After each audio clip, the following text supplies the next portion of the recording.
So this is an arithmetic sequence. Now, when you look at this question here, okay, what is the first thing in your head? Look at it. What's the first thing in your head you're going to do? You're going to spot that this says an arithmetic sequence. And if you go to your log tables, you're going to find that the formula for an arithmetic sequence is what? Tn is equal to a plus n minus 1d. That's the formula. It's for the arithmetic sequence. It's in your log tables. You'll find it, okay? Everyone agreed there? We're all happy. Next thing you do is you got to find the value of a. So you got to figure out the value of a. And what is the value of a? A is always, so we're ultimately looking for p. But this is a case of just subbing in and subbing in, right? Just sub in, and you'll eventually find the value of p. I repeat, you're going to do a lot of subbing in. You're going to find the value of a, find the value of d, and you'll sub in to find the value of p, ultimately, the middle guy. And this is your little sequence here, okay? There's 3 terms. Happy days. So I'd start off with t of 1. What's the first term? The first thing you sub in. T of 1. Now, a is always the first term, and a, the first term that came up here was minus 5. That's what a is. It will be forever. A will be minus 5, okay? It's just the first term. The first thing it gives you. Plus n, and in this instance, n is always the number that we're subbing in here, okay? Does that make sense? And n for this is just be 1, okay? Happy days. Minus 1, and then d. D is the difference. We don't know d yet. Let's forget d a second, all right? So that's we're subbing in for 1, and when we sub in for 1, we should be able to get minus 5. That's the first term.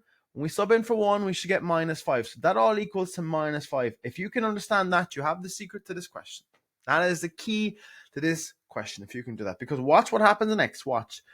Once you have that known, you can just say minus 5 plus, if you think of it, 1 take 1 is 0. 0 by d is nothing. So that's gone. D is gone. So 0 is equal to minus 5. That's correct. Happy days. So you know you're on track. Now, go with the third term, because we know what the third term equals to, don't we? Look, it equals to 3. So if we sub in t of 3, we should be able to get 3. T 3 is equal to, well, the first term was minus 5. We said that. Plus, now n in this one is 3. We're subbing in for the third term. 3. Take 1. By d. We don't know what d is yet, but that's all equal to 3. That's all equal to 3. Now, with that in mind, all you got to do then is minus 5 plus 2d is equal to 3. Okay, and just finish off. Bring your 5 over, and it becomes 8, because 3 plus 5 is 8. Okay, does that make sense?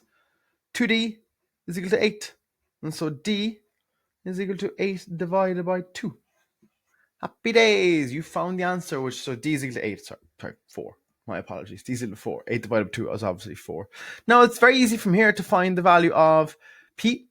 So all you got to do then is say, look, original formula for because p was the second term, remember?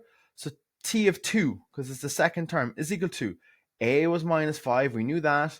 Plus n, and n in this scenario is the second term, so it's 2 minus 1.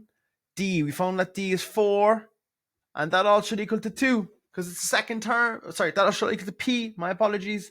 P. That should all equal to p. And now you're going to solve this here to eventually find the value of p. It's easy. Minus 5 plus 2 take 1 is 1. Just so plus 1 by 4 is 4. Is equal to p. So minus 5 plus 4 is minus 1. And that's equal to p. That's how you do an arithmetic sequence. It'll come up like that, like time and time again. Nice and handy.